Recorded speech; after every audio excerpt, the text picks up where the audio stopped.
నమస్తే, welcome to 69 TV news కి స్వాగతం. నేను రాణి. ముందుగా హెడ్లైన్స్ చూద్దాం.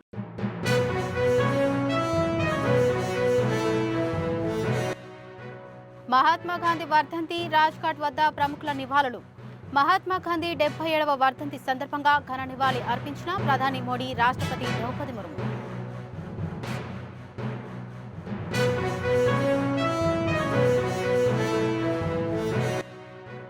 ఆరు గ్యారంటీల అమలుపై బీఆర్ఎస్ కార్పొరేటర్ నిరసన. పోడియం వద్ద బీఆర్ఎస్ కాంగ్రెస్ కార్పొరేటర్ల తోపులాట.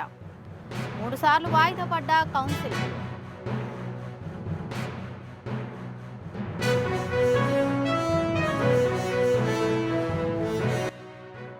బీఆర్ఎస్ నాయకులను ప్రజలు నమ్మే పరిస్థితి లేదన్న కాంగ్రెస్ అధికార ప్రతినిధి సత్యం శ్రీరంగం.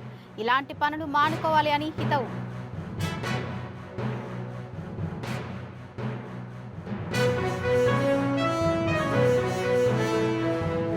ఇక డీటెయిల్స్ లోకి వెళ్తే మహాత్మా గాంధీ 77వ వర్ధంతి సందర్భంగా గురువారం ఢిల్లీలోని రాజ్ఘాట్ వద్ద పలువురు ప్రముఖులు నివాళులు అర్పించారు. భారత ప్రధాని నరేంద్ర మోదీ, రాష్ట్రపతి ద్రౌపది ముర్ము, ఉపరాష్ట్రపతి జగదీప్ ధన్ఖడ్, పలువురు కేంద్ర మంత్రులు రాజ్ఘాట్ వద్ద మహాత్మా గాంధీకి నివాళులు అర్పించారు. ఈ సందర్భంగా ప్రధాని మోదీ మాట్లాడుతూ మన దేశాభివృద్ధికి బాపూజీ ఆదర్శమే ప్రేరణగా నిలుస్తుందని అన్నారు.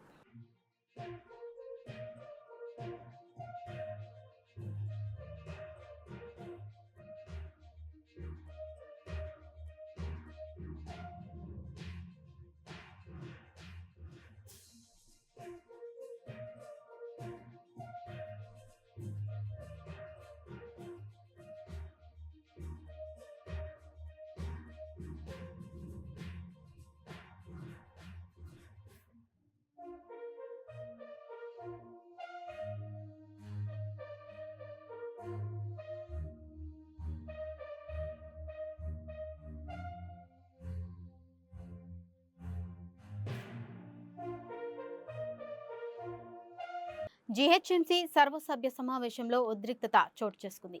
సమావేశానికి బీఆర్ఎస్, బీజేపీ, కాంగ్రెస్ కార్పొరేటర్లందరూ హాజరయ్యారు. గ్రేటర్ హైదరాబాద్ నిధులు విడుదల చేయాలని బీఆర్ఎస్, బీజేపీ పట్టుబట్టింది. మేయర్ విజయలక్ష్మి రాజీనామా చేయాలని డిమాండ్ చేశారు. సభ్యుల అరుపులు, కేకలతో సమావేశంలో గందరగోళం నెలకొంది. బడ్జెట్పై మాట్లాడాలని మేయర్ విజయలక్ష్మి చెప్పినా సభ్యులు వినలేదు. ఆమెతో వారించారు. ప్రభుత్వానికి వ్యతిరేకంగా బీఆర్ఎస్ కార్పొరేటర్లు నినాదాలు చేశారు. సీట్లలో నుంచి పైకి బీఆర్ఎస్ నేతలు నిరసన వ్యక్తం చేశారు. మేయర్ రాజీనామా చేయాలంటూ ఆమె పోడియంను చుట్టుముట్టారు. గ్రేటర్పై ప్రభుత్వం ఇచ్చిన హామీలు నెరవేర్చాలంటూ బీఆర్ఎస్ కార్పొరేటర్లు ప్లకార్డులు ప్రదర్శించారు. ఈ నేపథ్యంలో కాంగ్రెస్, బీఆర్ఎస్ కార్పొరేటర్ల మధ్య వాగ్వాదం చోటు చేసుకుంది. 2 గ్రూపుల మధ్య తోపులాట జరిగింది.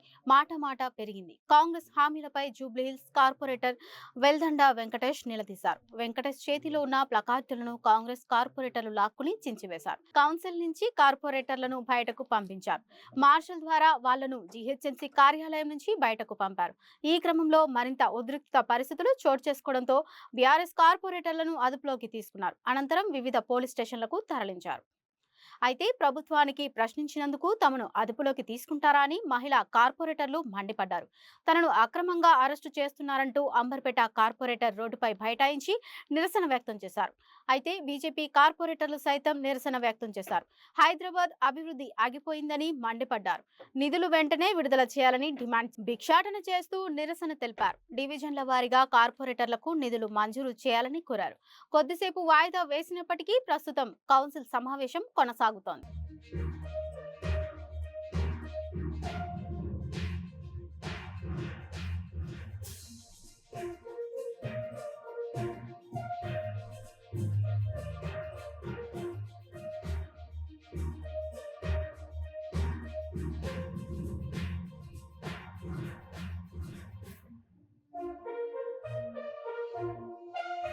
కాంగ్రెస్ ఇచ్చిన హామీలు అమలు చేయలేదని బీఆర్ఎస్ నాయకులు రాష్ట్ర వ్యాప్తంగా ధర్నాలకి పిలుపు ఇచ్చారని, దీనికి సమాధానంగా టీపీసీసీ అధికార ప్రతినిధి సత్యం వీరంగం గాంధీ భవన్లో ఏర్పాటు చేసిన మీడియా సమావేశంలో ఆయన మాట్లాడారు.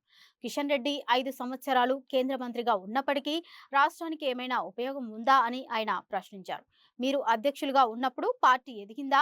బండి సంజయ్ పుణ్యమా అని పార్టీ పైకి వచ్చింది అని, అంబేద్కర్ పాలన కొనసాగుతుందని, అంబేద్కర్ నియమాలు పాటిస్తుందని బీజేపీ అంటున్నారు అని, కానీ అమిత్ షా అంబేద్కర్ ని అవమానించారా అని ఆయన అన్నారు. మూసీ ప్రాంతంలో ఉంటూ వాళ్ళు ఓట్లేస్తే గెలిచి మూసీ వాసన నుండి ప్రజలను బయట వేయలేకపోయారా అని దేశం ఇంత ఆర్థిక ప్రగతి సాధించింది అంటే రాజీవ్ గాంధీ ఆలోచనతోనే 60 సంవత్సరాల పాలనలో కాంగ్రెస్ పార్టీ చేపట్టిన అభివృద్ధి సంక్షేమం విధానం వల్లనే మోదీ ఇప్పుడు ప్రశాంతంగా పాలన సాగిస్తున్నారని అన్నారు. గద్దర్ గురించి బండి సంజయ్ అవాక్కులు చెవాక్కులు పెడుతున్నారా అని, అంబేద్కర్, గద్దర్, గాంధీ అందరినీ అవమానించేలా మాట్లాడుతున్నారని, అమిత్ షా, కిషన్ రెడ్డి, సంజయ్ వ్యాఖ్యలు దేశ ప్రజలను అవమానించేలా ఉన్నాయి అని, ప్యాలెస్ లో కూర్చుని కమాండ్ కంట్రోల్లో మీటింగ్స్ పెడుతున్నారని, హరీష్ రావు మాట్లాడుతున్నారని, ప్రగతి భవన్ లో ఒకరికి లోపలికి అవకాశం లేదు, ఇప్పుడు ఎవరైనా ఎప్పుడైనా వెళ్ళొచ్చు, సీఎం అప్పుడు అదే ఇల్లు, ఇప్పుడు ఇదే ఇల్లు, గడీల పాలన కాదు అని మీలాగా వందల ఎకరాల భూములు అమ్మలేదు, ఇచ్చిన హామీలు అమలు చేస్తూ నిరుద్యోగులకు ఉద్యోగాలు ఇస్తూ పాలన సాగిస్తున్నామని ఆయన అన్నారు. పూలమాలేసి వాళ్ళు నిరసన వ్యక్తం చేస్తారు. ఈ సందర్భంగా మొన్న జరిగిన సంఘటనలో కిషన్ రెడ్డి గారిని, బండి సంజయ్ గారిని, హరీష్ రావు గారిని కూడా అందరినీ Bharatiya Janata party, BRS, BJP రెండు ఒకటే కాబట్టి వాళ్ళ ముగ్గురిని ఒకటే ప్రశ్నిస్తున్నాం. కిషన్ రెడ్డి గారు, మీరు కేంద్ర మంత్రిగా ఉన్నారు, గత 5 సంవత్సరాలలో మళ్ళీ కేంద్ర మంత్రిగా ఉన్నారు.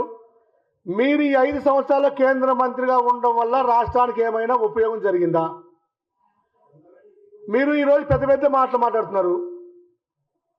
1,70,000 కోట్లు ఒప్పందాలు జరిగినాయా?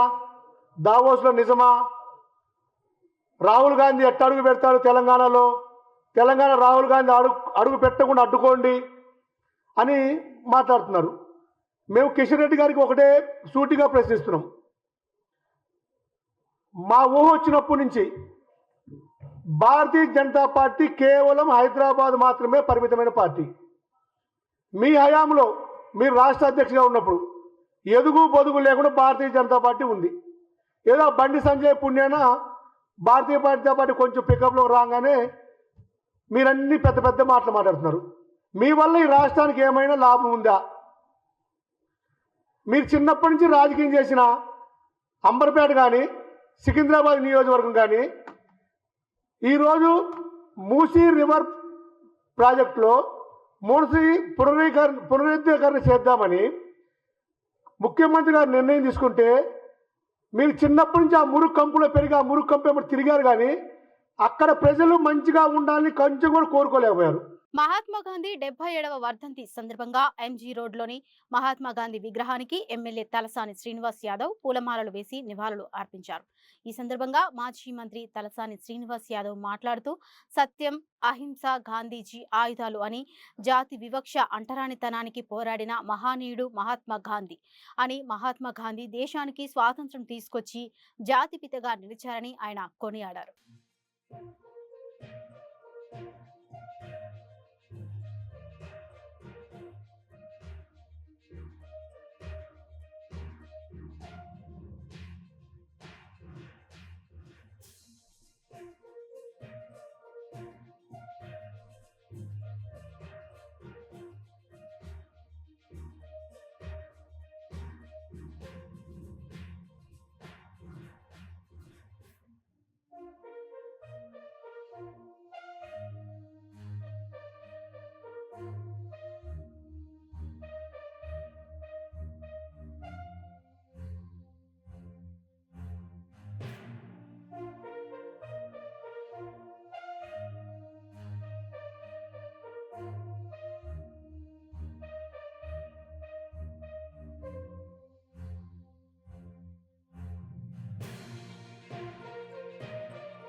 సిద్దిపేట జిల్లా హుస్నాబాద్లోని గోవర్ధనగిరిలో ఇద్దరు ఉపాధి హామీ కూలీలు తమ పనులో నిమగ్నమై ఉండగా ప్రమాదవశాత్తు మరణించడంతో పాటు పలువురు గాయపడడంపై మెదక్ జిల్లా ఇన్ఛార్జి మంత్రివర్యులు శ్రీమతి కొండా సురేఖ తీవ్ర దిగ్భ్రాంతిని వ్యక్తం చేశారు. ఈ ఘటనపై సిద్దిపేట జిల్లా కలెక్టర్ మను చౌదరితో ఫోన్లో మాట్లాడి దుర్ఘటనకు దారితీసిన పరిస్థితులపై ఆరా తీశారు. ఉపాధి హామీ పథకం కింద నిబంధనల ప్రకారం కూలీలకు అందించాల్సిన ఆర్థిక సహాయం, ఇతర సహకారాలపై కలెక్టర్తో మంత్రి సురేఖ చర్చించారు. మంత్రులతో పాటు క్షతగాత్రులకు ప్రభుత్వ పరంగా అందాల్సిన సహాయం, ఇతర వెలుసుబాట్లు త్వరగా అందేలా చర్యలు చేపట్టాలని ఆదేశించారు. క్షతగాత్రుల కోరిక మేరకు వారికి ఇష్టమున్న చోటే వైద్య సౌకర్యం పొందేలా ఏర్పాట్లు చేయాలని సూచించారు. తీవ్రంగా గాయపడి వరంగల్ జిల్లా ఎంజీఎం హాస్పిటల్లో చికిత్స పొందుతున్న స్వరూప ఆరోగ్య పరిస్థితిని మంత్రి సురేఖ ఆరా తీశారు. ఎంజీఎం హాస్పిటల్ సూపరింటెండెంట్ కిషోర్తో ఫోన్లో మాట్లాడి ఆమెకు అందుతున్న వైద్యంపై ఆరా తీశారు. వారికి మెరుగైన వైద్యం అందించాలని, పూర్తిగా కుదుటపడేదాకా చికిత్సను కొనసాగించాలని ఆదేశించారు. స్వరూపకు చికిత్స కొనసాగినన్ని రోజులు ఆమెకు భర్తకు ఆహారం, వసతి, ఇతర సౌకర్యాలు కల్పించాలని సూచించారు. కలెక్టర్ నమస్తే. అదేం లేదు, ఇప్పుడు ఒక ఇన్సిడెంట్ జరిగింది కదా మనకు అక్కన్నపేట మండలం. అవును మ్యామ్, అవును చనిపోయిన వాళ్ళు ఏ ఊరు వాళ్ళు సార్? వాళ్ళు మ్యామ్ వీళ్ళిద్దరు గోవర్ధనగిరిలో ఇది ఇన్సిడెంట్ జరిగింది. మనకి ఇద్దరు చనిపోతే మహిళలు కూడా వాళ్ళకి 2 lakhs వరకు మనకి ఎన్ఆర్జిఎస్ లో ప్రొవిజన్ ఉంది మ్యామ్. ఓకే, ఇద్దరు మహిళలేనా చనిపోయింది? ఇద్దరు మహిళలే మ్యామ్. పేరు? ఇంకొక 5గురేమో పేర్లు, ఒక్క నిమిషం. వీళ్ళు ఇద్దరు కాకుండా మ్యామ్ ఇంకొక 5గురు ఇంజూర్ అయ్యారు మ్యామ్. 5గురులో 4గురేమో ఫీమేల్స్ మ్యామ్, ఒక్క అతను మేల్. ఓకే, ఇప్పుడు హైదరాబాద్కి వెళ్ళిపోతున్నారా, వరంగల్కి వెళ్ళిపోతున్నారా? అంటే ఒక్కరినైతే షిఫ్ట్ చేసాం మ్యామ్. కొంచెము ఇంజురీ సీరియస్ గా ఉంది అని అంటే మనకి ఎంజిఎం హాస్పిటల్ షిఫ్ట్ చేసాము. కూడా పంపించాం మ్యామ్, కొంచెం క్లోజ్ గా మానిటర్ చేయడానికి. అక్కడ సూపరింటెండెంట్ తోటి కూడా మాట్లాడాం. Okay okay. మిగిలిన వాళ్ళని అంత సీరియస్ గా ఇంజురీ ఏమీ లేదు మ్యామ్. సో హుస్నాబాద్ లో ఉంచాం మ్యామ్. వాళ్ళని క్లోజ్ గా మానిటర్ చేస్తూ ఏమైనా రిక్వైర్మెంట్ ఉంటే అప్పుడు షిఫ్ట్ చేద్దాం అని ఆలోచిస్తాం. Okay okay. ఇప్పుడు వీళ్ళకి ఎంత టైంలో ఇచ్చేస్తారు ఇప్పుడు ఈ కాంపన్సేషన్ అనేది, ఇప్పుడు వాళ్ళకి ఇన్సూరెన్స్ అనేది? మ్యామ్ 2 lakhs కి సంబంధించింది అయితే మనకి కొంచెం బేసిక్ ఫార్మాలిటీస్ ఉన్నాయి మ్యామ్. పోస్ట్ మార్టం రిపోర్ట్ ఒకటి, అది పోలీస్ సైడ్ నుంచి వాళ్ళ రిపోర్ట్, అట్లా కొంచెం ఫార్మాలిటీస్ చేసుకొని ఇవి సాధ్యమైనంత వరకు ఒక 15 days లో క్లోజ్ చేద్దాము అన్న. విశాఖ ఎయిర్ కేంద్ర భారీ పరిశ్రమల శాఖ మరియు స్టీల్ మంత్రి కుమారస్వామి గురువారం చేరుకున్నారు. విశాఖ ఎయిర్పోర్ట్ నుండి స్టీల్ ప్లాంట్ కు బయలుదేరి అక్కడ పలు కార్యక్రమంలో పాల్గొంటారు. మంత్రికి యైగం పోర్టులో పలువురు బీజేపీ నేతలు ఘన స్వాగతం పలికారు.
మేడ్చల్ జిల్లా బోడుప్పల్ కార్పొరేషన్ బీఆర్ఎస్ అధ్యక్షులు మంద సంజీవరెడ్డి ఆధ్వర్యంలో మాజీ మంత్రి బీఆర్ఎస్ వర్కింగ్ ప్రెసిడెంట్ కేటీఆర్ పిలుపు మేరకు 420 రోజులు 420 అబద్ధాల కాంగ్రెస్ పార్టీ హామీలు అమలు చేయాలని డిమాండ్ చేశారు. వెంటనే కాంగ్రెస్ పార్టీ ప్రకటించిన పథకాలు అమలు చేయాలని డిమాండ్ చేశారు. మహాత్మా గాంధీ విగ్రహానికి వినతి పత్రం అందజేశారు. ఇచ్చిన హామీలు నెరవేర్చే వరకు పోరాటం చేస్తామని హెచ్చరించారు. ఇంటింటికి తిరుగుతూ ముఖ్యమంత్రి రేవంత్ రెడ్డి మోసాలను ప్రజల్లో ఎండగడతామని ఆయన అన్నారు.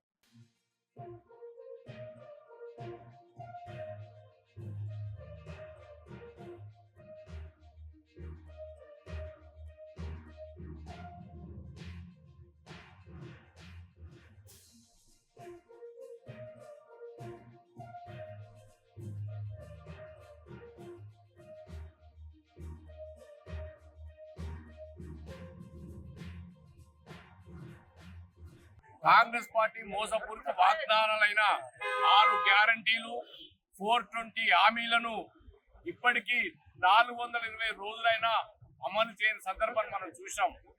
ప్రతిసారి రైతులను, విద్యార్థులను, యువకులను మహిళలను, పేద ప్రజలను అందరినీ కూడా, రైతులను, కర్షకులను, కార్మికులను అందరూ కూడా మోసం చేస్తూ, ప్రతిరోజు మోసం చేస్తూ పరిపాలన చేస్తున్న రేవంత్ రెడ్డి గారు మరి ఖచ్చితంగా మీరు ఇచ్చినటువంటి 6 గ్యారంటీలు 420 హామీలను అమలు చేసే విధంగా మిమ్మల్ని వెంటాడి ప్రజల తరఫున పోరాటం చేస్తామని కూడా ఈ సందర్భంగా తెలియజేస్తా ఉన్నాము.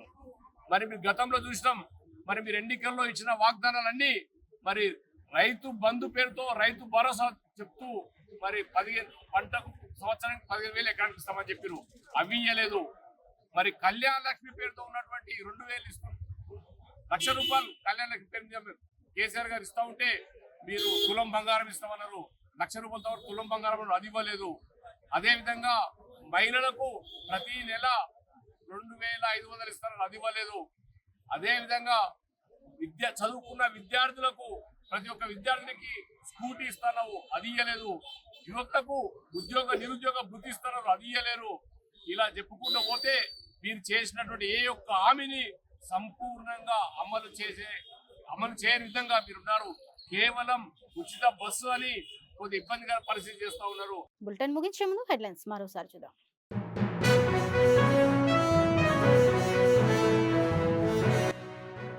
మహాత్మా గాంధీ వర్ధంతి, రాజ్ఘాట్ వద్ద ప్రముఖుల నివాళులు. మహాత్మా గాంధీ 77వ వర్ధంతి సందర్భంగా ఘన నివాళి అర్పించిన ప్రధాని మోడీ, రాష్ట్రపతి ద్రౌపది ముర్ము.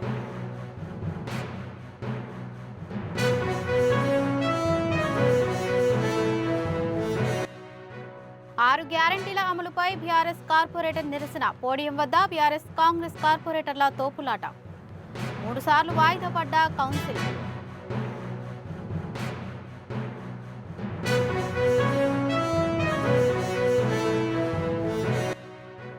బీఆర్ఎస్ నాయకులను ప్రజలు నమ్మే పరిస్థితి లేదన్న కాంగ్రెస్ అధికార ప్రతినిధి సత్యం శ్రీరంగం.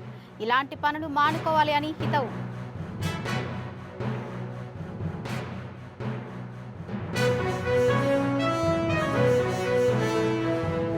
ఇవి ఇప్పటివరకు ఉన్న అప్డేట్స్. మరిన్ని అప్డేట్స్ కోసం చూస్తూనే ఉండండి 690 న్యూస్.